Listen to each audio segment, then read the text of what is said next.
Oke, lanjut dari materi sebelumnya, itu mengenai file, record, dan lain sebagainya. Sekarang kita masuk ke model data ya. Ini masih merupakan lanjutan materi sistem basis data.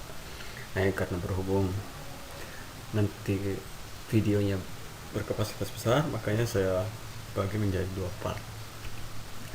Ya, model data merupakan tool konseptual untuk mendeskripsikan data ya. Ada beberapa tools untuk mendeskripsikan data itu dalam bentuk hubungannya ya, relasi antara data yang menyatakan hubungan antar rekaman yang tersimpan dalam basis data. Nah, jadi ini merupakan tool untuk menggambarkan sebuah rancangan basis data. Ada beberapa model data ya, yaitu ada model entity relationship, model relasional, model object oriented model ya, model hierarki, dan model network. Yang pertama itu merupakan adalah entity relational model ya, atau biasa disingkat model ER ya. Model ini didasarkan atas persepsi terhadap dunia nyata ya, yang terdiri dari sekumpulan objek ya yang disebut entity. Jadi di sini ada entitas ya, dan hubungan antara entitas itu.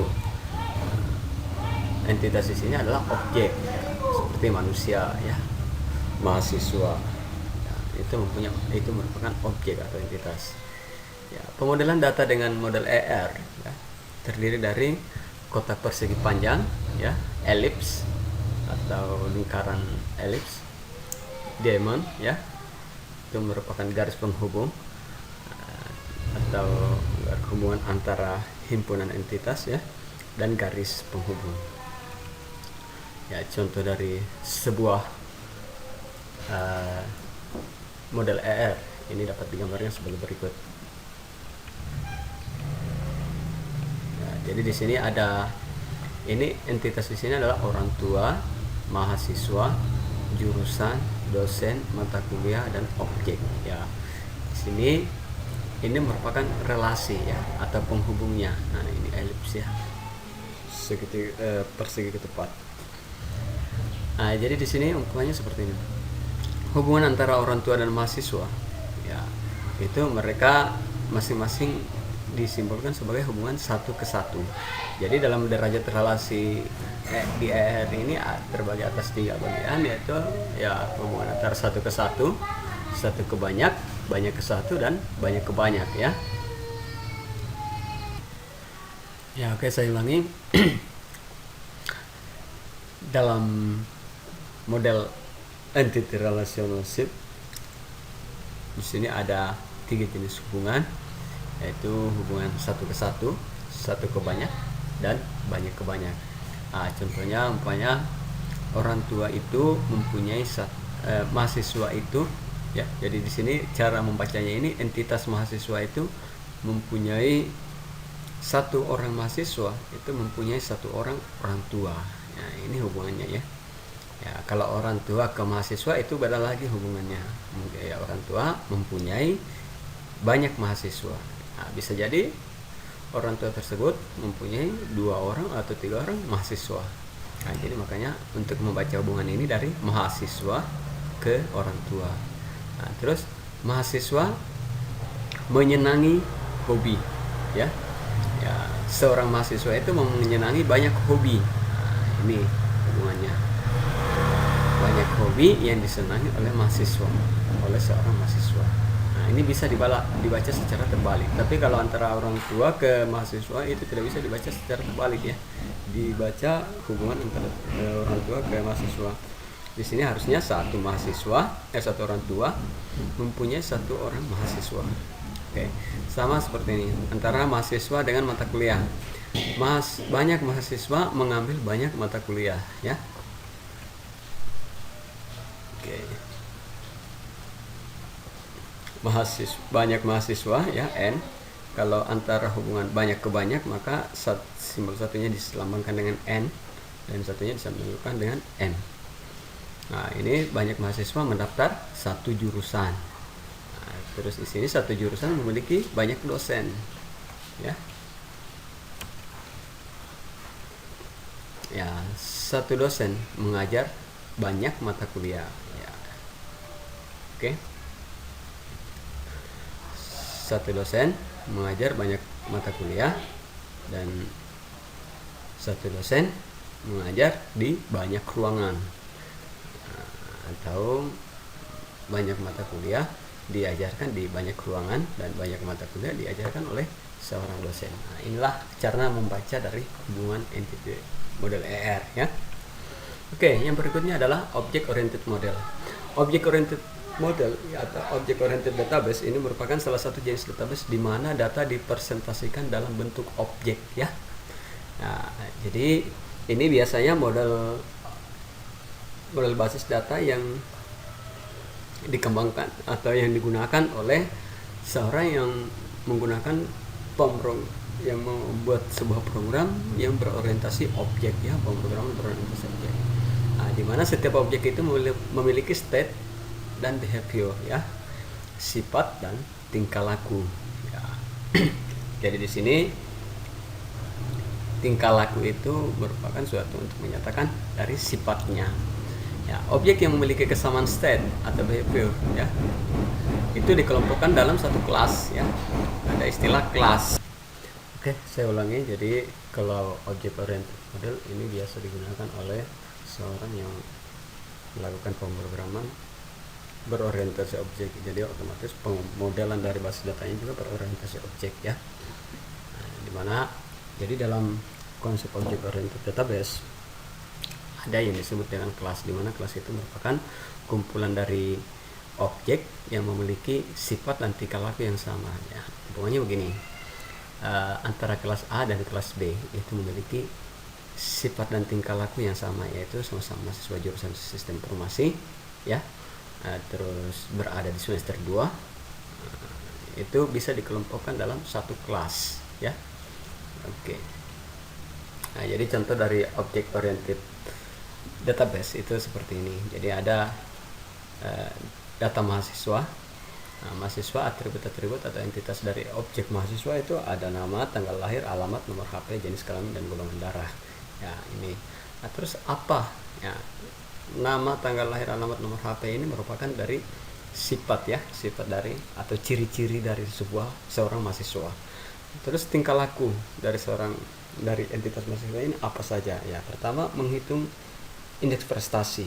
Nah, mahasiswa itu maksudnya dari kelas mahasiswa ini menghitung indeks prestasi. Atau yang kedua, mahasiswa ini mengambil mata kuliah apa. Nah, terus di sebelah kanan ada objek mata kuliah. Nah, jadi sifat dari ciri-ciri dari objek mata kuliah ini ada kode mata kuliah, nama, SKS, dan semester. Nah, terus metode atau tingkah laku apa saja yang dilakukan oleh mata kuliah itu, yaitu mahasiswa melakukan pembayaran semester atau penawaran mata kuliah. Nah, ini ya. Oke. Berikutnya ada model relasional. Jadi tadi ada model relationship, sekarang ada model relasional ya.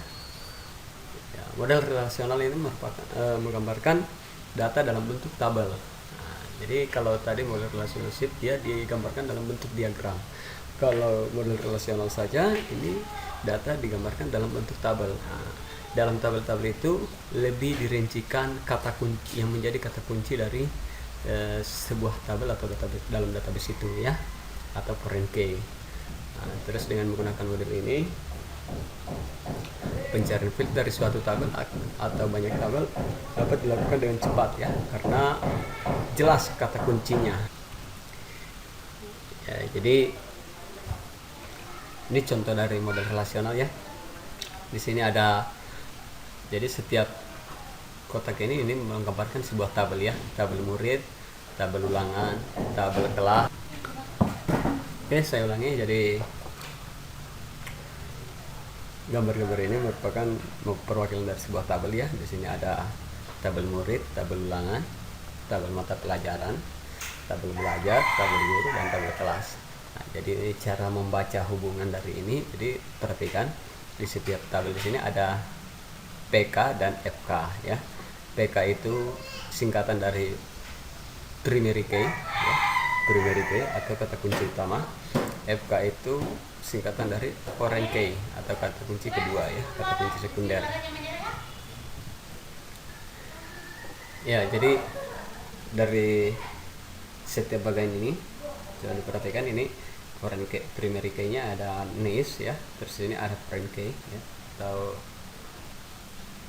kata kunci kedua. Jadi di sini ini merupakan gambaran dari sebuah penghubung ya. Nah, di sini kan ada ulangan di sini ada beberapa foreign key. Jadi sebuah atribut yang bernilai foreign key bisa juga bernilai primary key ya. Nah, seperti ini NIS. NIS ini sebuah foreign key tapi juga sebagai primary key ya. NIS ini merupakan hubungan dari tabel murid ya. Nah, terus di sini ada kelas ID ya. Ini kelas ID, ini maksudnya tabel murid ini juga berhubungan dengan kelas ya. Yang jadi penghubungnya adalah kelas ID atau primary key dari tabel kelas ya, itu kelas ID. Terus ini dihubungkan dengan ya tabel murid, dan dia di sini bersifat foreign key.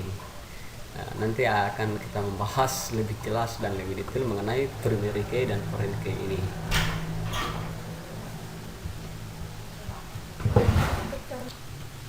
Model yang berikutnya adalah model hierarki.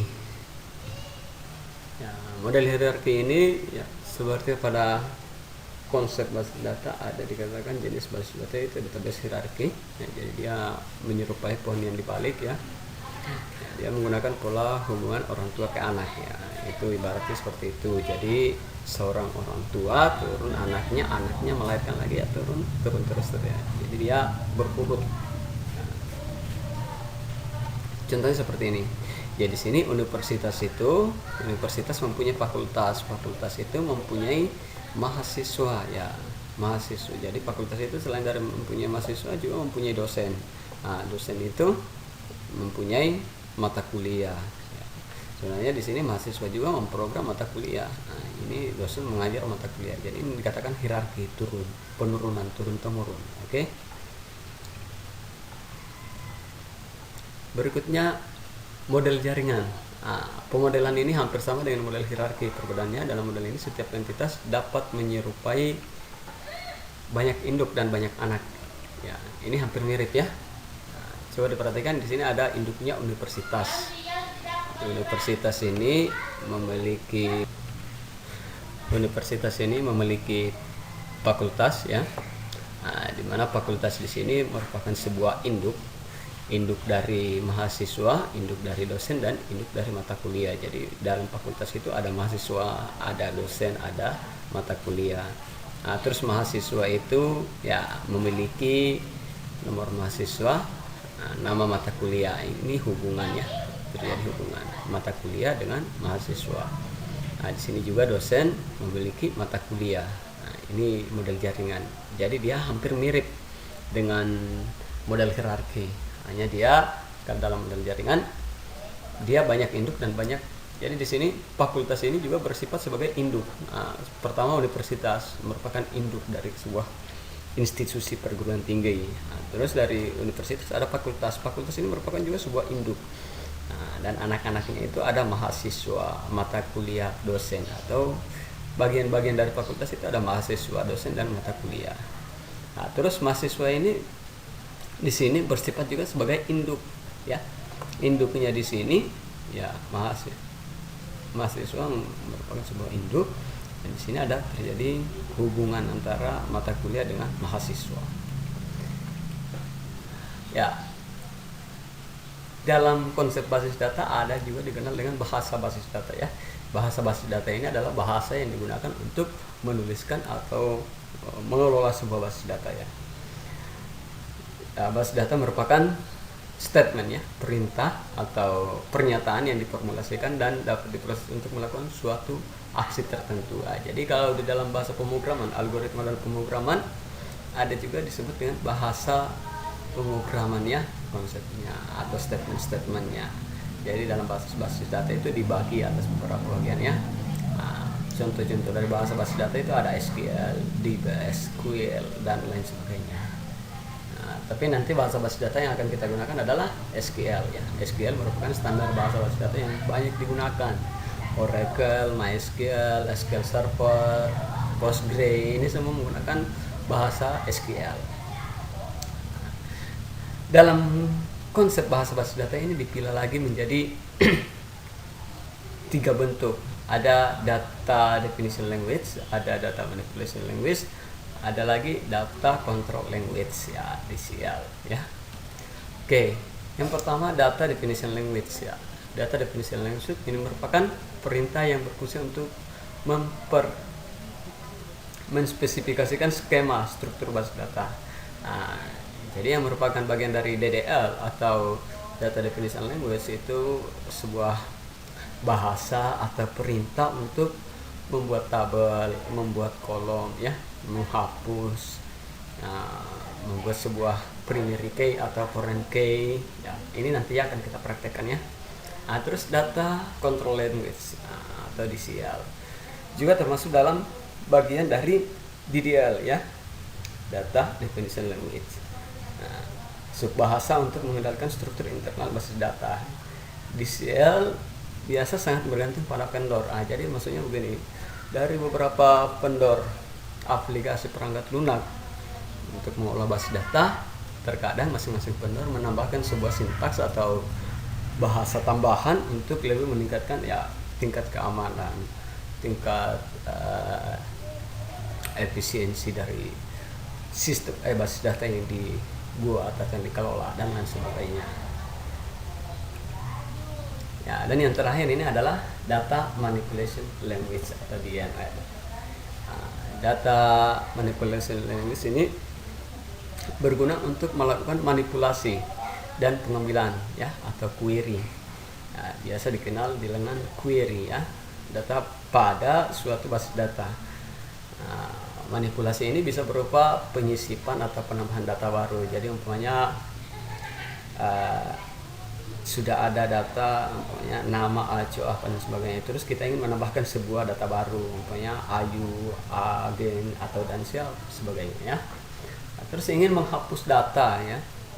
Jadi menghapus data dari suatu tabel ini merupakan bagian dari DML atau mengubah data dari suatu basis data ya. Biasa perintahnya update ya, delete atau select ya, select bintang apa dan sebagainya. Nantilah dalam pembahasan praktik kita akan membahas mengenai yang mana DML, yang mana DTL dan yang mana DCL. Oke, sekian dari materi saya ya, mohon pada semua rekan-rekan mahasiswa supaya bisa mempelajari baik-baik ya, memahami. Kalau masih ada yang kurang dipahami yang mungkin bisa kita bahas dalam diskusi nantinya ya. Oke, sekian, assalamualaikum warahmatullahi wabarakatuh.